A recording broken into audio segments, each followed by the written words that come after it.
This is TWiT. This episode of Tech Break is brought to you by ACI Learning. While organizations continue to seek out cybersecurity talent, the cyber skills gap grows bigger every day. The average salary for cybersecurity specialists in the United States is $116,000. Through IT Pro's binge-worthy programs, ACI Learning can help elevate anyone choosing to start their IT career. Visit go.acilearning.com/twit to get started today.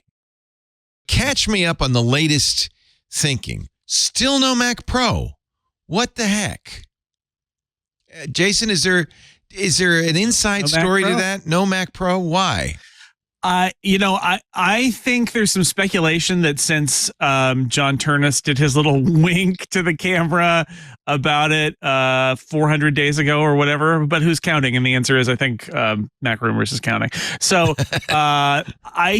there's some people wondering if maybe they either had a hiccup or they made a design change, that it seems unlikely that Apple would promise a Mac Pro in the near future, and then more than a year later, there's not been a word about it. And now we've reached the point where Mark Gurman at Bloomberg is saying that it will not be shown at WWDC either. And so that pushes and again, it's the Mac Pro. It doesn't sell in high volume. They can afford to have it come later. It's not gonna hurt them, but it is curious, right? Like that they did that whole, oh, that's a story for another day, wink, and then nothing for more than a year about it. That's very mysterious. And Mark Gurman says it's out there, but we don't know, did they adjust the specs, or is this something about the M2 chip, or are they going to delay to the M3? That's the stuff where we just don't know. I have to say, I do have to point out, it is now 404 days. Coincidence? I don't know. Mac Pro not found. Well, and I don't think I don't see a lot of people, the people aren't going up on whatever social network that they're using and hammering Apple for a Mac Pro. No, that's true. It is. I think that, and I think a lot of that has to do with the fact that the studios are doing so well, and the Mac Minis are doing so well. Well, that's the funny thing. When I left here, the studio was dead, and then I came back, and it's back. So rumors, you just don't know. You can't trust a rumor. Again, I think that the thing is that it's the performance that we're getting out of some of these machines. I love my studio. That there's the group that's looking for that. For the Mac Pro has gotten super small, and so I think that that's part of it. I think also, it may be related to learnings from these machines, like they're high performance. Here's how people are using them. But here's the hazard. People are going to do what you have done, Alex, which is buy a PC instead when they really need the performance.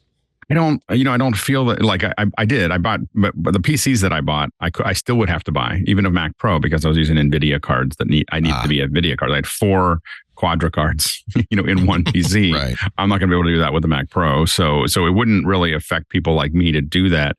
And I think, again, an enormous number of people that didn't have a solution when the Mac Pro came out, we really didn't have a Mac equivalent to a Mac Studio Ultra, and so when you have a Mac Studio Ultra with a ton of RAM, which I don't have, I have a Max with a lot of RAM, and it runs pretty fast, and so I think that the issue is super happy with it. Yeah, it does everything. Yeah, so I'm not. So I think that there was a huge jump. There was MacBooks and iMacs, and then there was the Mac Pro. With the Studio, I think that's a much foggier place, and they really have to have the Mac Pro be something that is, I think it has to be extensible. It has to be, you have to be able to put cards in it. You have to be able to do, change the RAM. You have to be able to do some things like that to really make it, or it's not going to, I just don't think a lot of people who are using studios are going to necessarily jump on the Mac Pro. They're going to be like, well, it doesn't, if it's just a taller Mac Studio, I don't, for a lot more money, it's a really hard hill to go up. And so I think that Apple has to, figure out, what they want to do there. And I think that that's still an open area. Are they waiting for the M3, Andy? I don't see. I don't know that they're necessarily waiting for the M3 so much as they're observing the buzz phrase, this unprecedented worldwide macroeconomic situation, where sales of all technology are way down. I think that they're in a position where they're like, whereas 5 years ago, if they were at this state of readiness on rolling out a Mac Pro, they would simply schedule it and go. I think now they're they're in a position where they'd much rather just simply pick their shot, where they don't want to put a machine on the market to a set of customers that aren't ready necessarily to buy it yet. Not when they definitely can have a hit with a super upgraded MacBook Air. Not when they can still have really, really good sales with the, as Alex said, with the Mac Studio. They still got a lot of people lined up for money to spend on things they already have, without trying to figure out who haven't we reached yet, and does it make sense for us to tie up so many of our resources into doing a Mac Pro right now? You also have hardware solutions that, if Apple is going to release a headset in June, you may have had just a lot of resources pulled out of your Mac. There may be a lot of crossover between the Mac Pro group and the AR group or the device group as they start to finish that up, and it may have just been sucking all of the knowledge power into getting this other product out, if it actually gets released, which we don't know. Yeah. Okay. I mean, I don't care, but that's why I query other people, especially like you, Alex. You're the person in the market that's aimed at. So if you don't care, then I can see. I don't care. I thought that I bought the only regret I have is that if I'd known it was going to take this long, I was really excited about the Mac Pro. I bought a Mac Studio. I went ahead with the Max instead of the Ultra. I didn't put as much hard drive space in. Had I known that the Mac Pro was going to stretch out, I probably just would have put a lot more into my Mac Studio, and then I probably would have been like, okay, and so that was the only reason. Because even a Mac Pro wouldn't give you the one thing you really want, which is an NVIDIA, or at least some sort of discrete. For some of the stuff that I do, there's a lot of discrete things that are built around NVIDIA cards that Unreal performance and other things that we need for those things. And so I think that, we want to have those cards, and we're not going to get those from Apple. And so when I buy a PC and I put an NVIDIA card in, it's a pretty specific thing. Is it also the case that Apple really, the desktop market's just not important for Apple, that laptops? Oh, yeah. I mean, when they last did Mac sales figures, it was 3/4 laptops, and it's probably more than that now. And so, the truth is, most of those are going to be iMacs, and then there's going to be Mac Mini and Mac Studio now. And the Mac Pro is a fraction of a fraction of a fraction if you consider Apple's whole business, right? And so it's not important in that way. It's important as a flagship. It's important for certain customers in certain industries, I think, although you can make the argument that a lot of them are pretty well served by the Mac Studio, and that Apple's whole Apple Silicon transition means that some stuff that they might want, they're just not going to get. There is a bestseller, though, that they aren't updating, which is the iMac.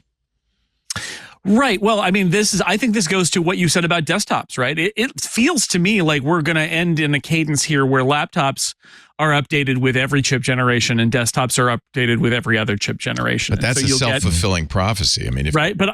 But I mean, if you're Apple and it's like less than 1/4 of your sales, then your laptops are the priority. Right. And if they alternate too, so it's like we'll have the Mac Studio one time and then we'll have the Mac Pro the other time, and we'll go back and forth between them. And then the iMac, I agree. I don't understand why they would be like, nah, we're not going to bother with an M2 iMac, because the iMac is still used in a lot of different places, and they do make a lot of money on the iMac. So it's a little bit baffling. The Mac Pro, not so much, right? Like the Mac Pro is more about sending a message and showing what you're capable of. But they brought this on themselves by sort of like teasing, story for another day. What day is it, John Ternus? Tell us, what is that day? Yeah. When is it? I have to think that John expected it to be sooner than 404 days. Yeah, right. Totally. He didn't mean, that's another day, 1,000 days from now. I don't think he meant that. So so clearly, to me, that's evidence that they thought they were going to have something sooner, and then something didn't happen. I don't know what that is.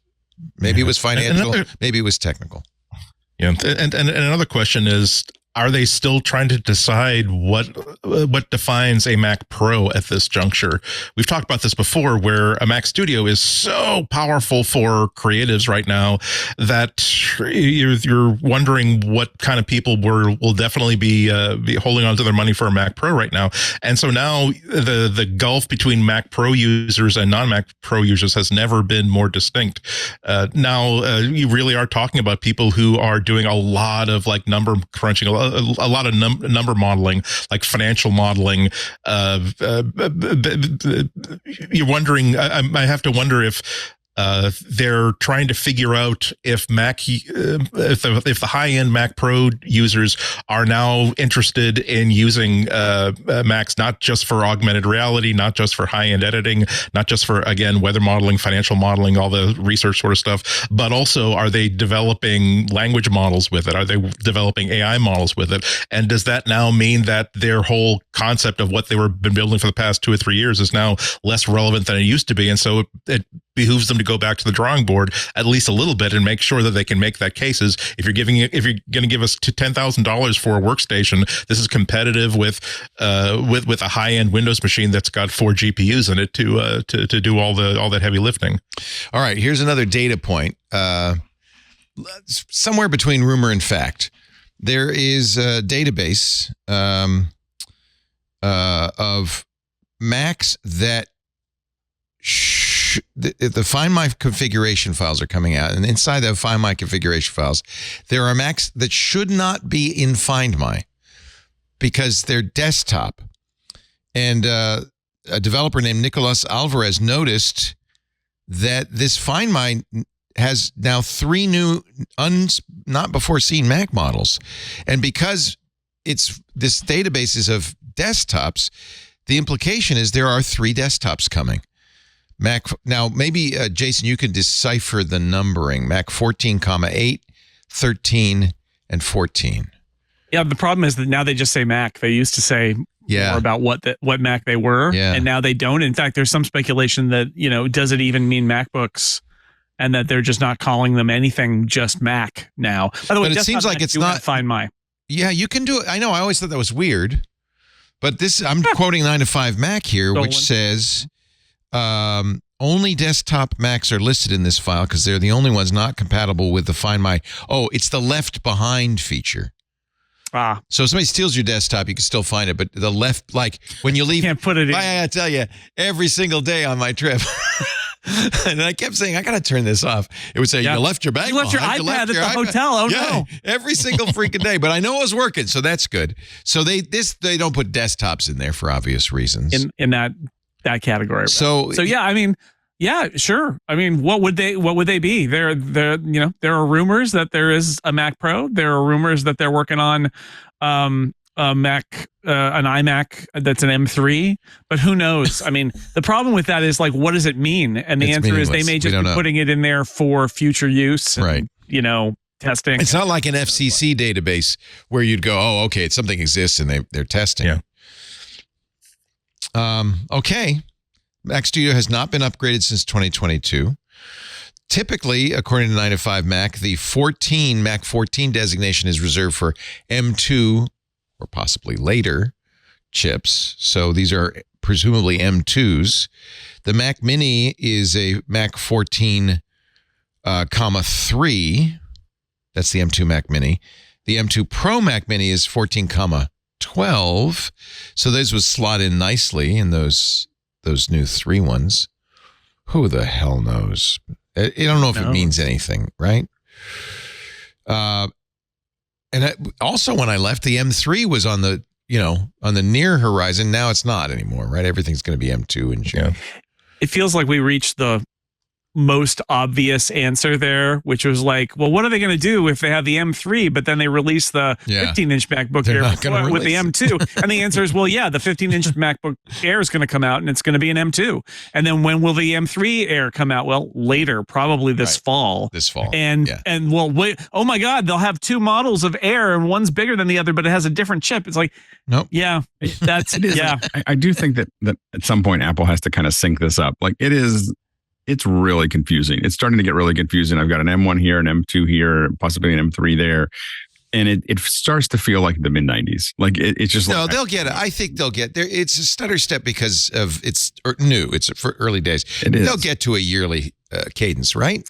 at some point. I mean, I just feel like you just want to say, here's a bunch of Mac. I mean, I just want them to get to some point as a user. I just want them to say, it's December. Here's all the desktop. Here's all the laptops. Like, here's how we split that chip up into different ways of doing it.